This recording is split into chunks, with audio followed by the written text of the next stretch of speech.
Let's begin now.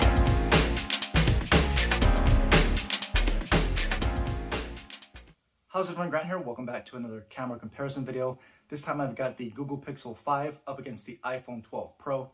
Now the Pixel and the iPhone are widely known as two of the best point and shoot smartphone cameras available today. So let's compare the latest iterations and see if they live up to the hype. And so this will be a camera comparison in both good and low light conditions. So I'll show you a bunch of photos and videos from all the different cameras, different camera modes, as well as different video resolutions. I really want to give you as many samples as possible to help you decide which of these two camera systems might be best for you. So I want to actually open this up with some rear-facing 4K video here indoors. I've actually got an LED light here filling this side of my face. And so the point of that is I'm not the best at lighting, but if you are trying to film content with these phones and you've got some extra lights to improve your lighting situation, this is maybe something that you would expect from the video quality. Now, if I go ahead and turn off the fill light here, I've only got my ceiling light, which is just a plain bulb light. It's a white light, so if you've got more of a softer light, you might get some warmer tones. But the point is, this is probably what most people are going to be filming in indoors, just the available light they have in their house. Maybe you just want to pull out your phone, shoot some video of your family or your pets. This is probably what you expect from shooting indoors from either of these phones. And so with that being said, let's go ahead and take a look at all the photos and videos and let me know in the comments which one you like and what you think about the samples you're about to see.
Hey everyone, so I'm at my usual testing spot here in the park. So this is the rear facing video, 1080p, 30 frames per second on the Pixel 5 and the iPhone 12 Pro. And so this is the ultra wide angle camera on both phones right now. Give you a look at what that looks like. Pan around a little bit here. So you can see the field of view on each, and I can switch between each of the cameras here.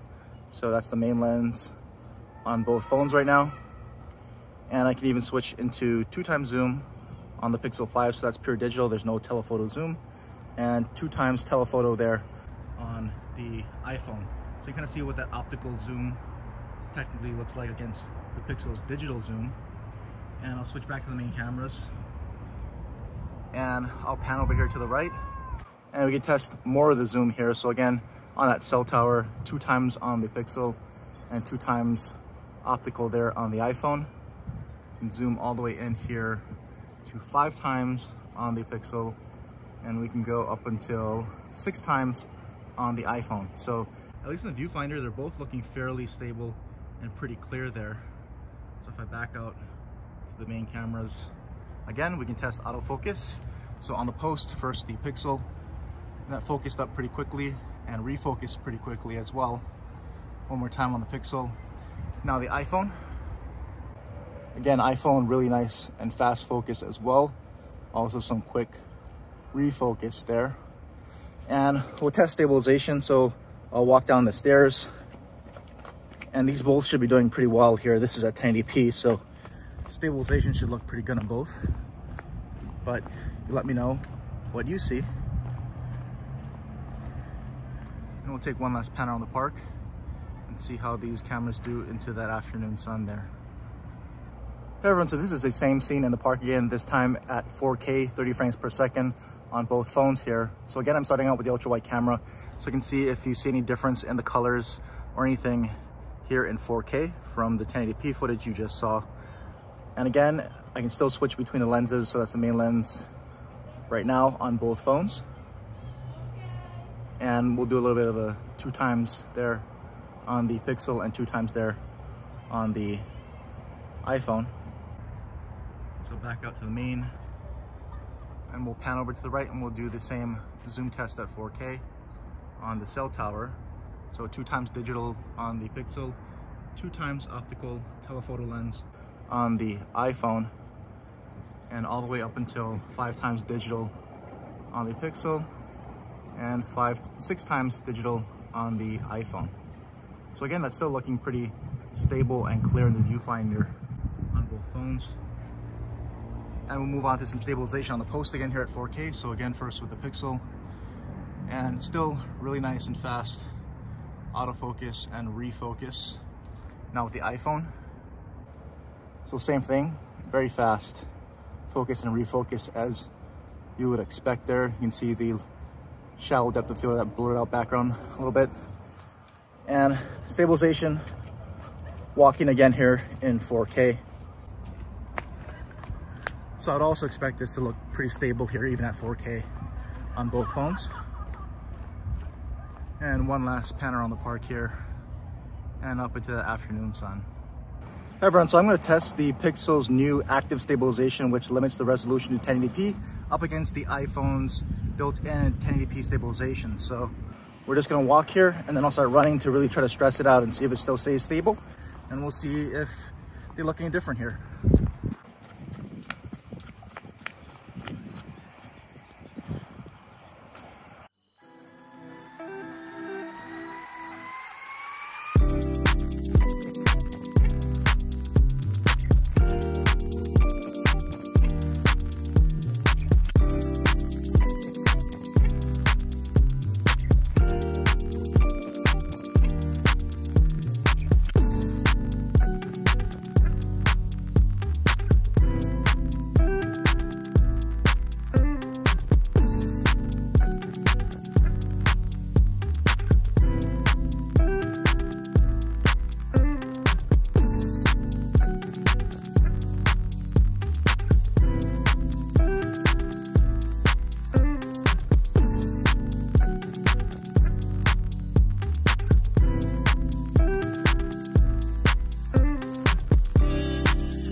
Hey everyone, so here we go with some front-facing video. This time it's at 1080p, 30 frames per second on both front-facing cameras of the Pixel 5 and the iPhone 12 Pro. Now the iPhone 12 Pro can shoot up to 4K 60 from the front-facing camera. The Pixel 5 tops out here at 1080p. So here's a like-for-like resolution comparison between the two front-facing cameras. And I can go ahead and pan around a little bit so you can see the sun is behind me. You can see what that may or may not do to the picture quality there. And if I pan around this way, you can see what that looks like there, if that's looking any better now that it's the sun is not back there. But also walk a little bit so you can see the stabilization from these front-facing cameras and see how that's performing. But hopefully this gives you an idea of the outdoor performance here. As you can see, some of the different lighting come into play from both of the front-facing cameras on the Pixel 5 and the iPhone 12 Pro. Hey everyone, here we go with one more test from the front-facing cameras. This time the iPhone is at 4K 60 frames per second. The Pixel 5 obviously still at 1080p because that's its max resolution there. So again, I can pan around. You can see what this now looks like here. Again, into some of that sun and sky back there. I'll pan around this way as well. You can see what that looks like here from both of these phones. And so hopefully you can kind of give you a good idea of how 4K 60 on the iPhone front-facing camera compares to the Pixel's 1080p here, as well as the stabilization from the iPhone, which should still be very good even in 4K 60. So let me know what you think about this comparison here from both of the front-facing cameras. Let's go.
Hey everyone, so here is a low light test with the Pixel 5 and the iPhone 12 Pro. We're going to start off in ultra wide angle in 1080p here. Pan over this way. You can see what wide angle looks like at 1080p with both these phones, and I can switch into the main lens. And we'll go 2x digital on the Pixel and 2x telephoto on the iPhone. Back out to the main lens. And we'll pan over this way and we'll do a stabilization test. So this will also test how it handles the changing lighting conditions. So obviously that was a fairly well lit area there. And we're gonna walk over into a much darker area. So you can see how it handles the change in light. Also check out for micro jitters when I'm walking here. That kind of happens on some cameras in low light. We can see here, I've got the lights on the sidewalk here, and if I pan up into the night sky, you can see how dark that is. In the viewfinder, the iPhone's brighter, but also with quite a bit of noise. The Pixel has some noise as well, but we'll see what the video actually looks like once processed. Pan over this way, we have a little more lights down this alleyway. But I just want to give you a quick look at 1080p here on both these phones and some low light. Hey everyone, and here we go again with the same test, this time at 4K. 30 frames per second. Again, starting off with the ultra wide angle lens. We'll pan over and we'll change the lenses here to the main. So that's the main wide angle on both. And then we'll go into 2x digital zoom there on the Pixel and 2x telephoto on the iPhone. Compare what that looks like. You can zoom in some more. 5x on the Pixel and 6x on the iPhone. You can go back to the main lens on both. And again, we'll pan this way and test stabilization here at 4K. So again, 4K sometimes looks a little bit darker than 1080p on a lot of phones. And even though both of these phones can record at 4K 60 frames per second, I wouldn't really recommend that in low light. 60 frames per second tends to be even darker than what you're seeing here. May not be best depending on how much light you have to work with. So let me know what the stabilization looks like here. And we'll stop and pan up into the sky again, so you can see what that looks like. And a little bit more over into a little more light here. So again, there you go, 4K on the Pixel 5 and iPhone 12 Pro.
Hey everyone, here's the front-facing cameras and some low light from both the Pixel 5 and the iPhone 12 Pro.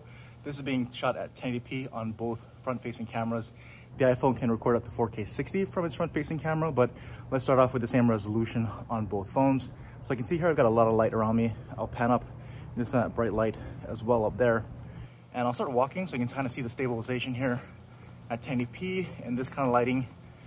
And then I'll start walking again into some lower light, so a little bit darker area, so you can see that transition and how both phones are handling that here. And there'll also be a fountain here, so we can see how the audio works and how much of that background noise from the fountain it picks up versus my voice here.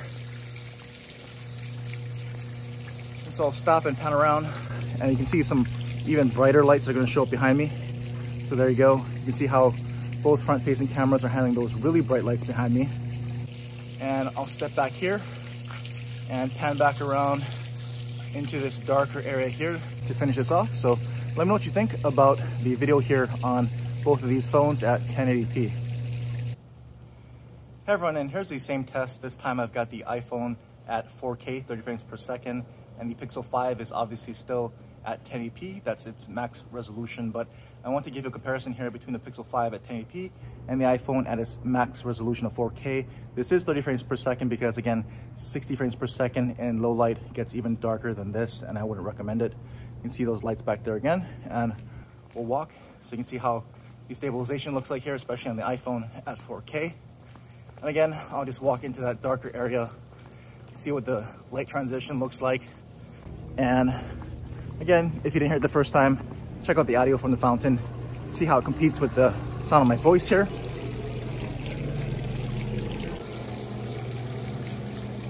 And then I'll stop and pan around. So again, you can kind of see the bright lights behind me one more time, how the phones handle that. And again, we'll finish off here by stepping back into this little bit darker area, see how the phones adjust for that lighting. But again, 4K on the iPhone 12 Pro up against the 1080p on the Pixel 5. Let me know what you think. Hey everyone, so now that you've seen all the photos and videos for yourself, let me know in the comments which phone you thought did better and why. Now I want to end this video with some front-facing footage here indoors. And just like I started the video, I've got a fill light here off to my left just to give you a better idea of what some improved lighting could do. I'll turn that off so you can see what it looks like in some more basic lighting, but I want to give you some of my thoughts about how each of these phones performed. And in general, I think Pixels tend to produce cooler temperatures with a little bit more contrast and a little bit more darker images. And I still think that holds true here for the Pixel 5. And as for the iPhone, they tend to produce brighter images with warmer color tones. And again, I still think that holds true here for the iPhone 12. Now, as far as the Pixel 5, the video quality has always been something that people don't generally like, but I've always thought the video quality was pretty good. It's just that the color tones were a little bit too washed out. And when I was filming on the Pixel 5, I thought Google had actually corrected this. The colors looked a lot better in the viewfinder. But when I was editing the video, they didn't look quite the same. And so I still think Google has a little bit of improvement to do there as far as the color quality in their videos, except at 4K 60 frames per second. I thought that sample of the ducks swimming in that water at full zoom, without being zoomed in, actually looked just as good as the iPhone's 4K 60 video, at least to my eyes. And so I think that's a really good job by Google there. Now, as far as the iPhone is concerned, there's the one thing that I'm not really liking about iPhones is that since about maybe the iPhone 8 Plus or the iPhone 10, they've tended to be oversaturating their photos just a little bit. And I know there's a setting in the cameras where you can turn off kind of the AI mode that they have, which might be contributing to that, but I left it on because that's the default setting. But I still think their colors are a little bit too saturated for my personal tastes. And if you like natural color tones, error on the side of the Pixel, that's probably what you're gonna want more there.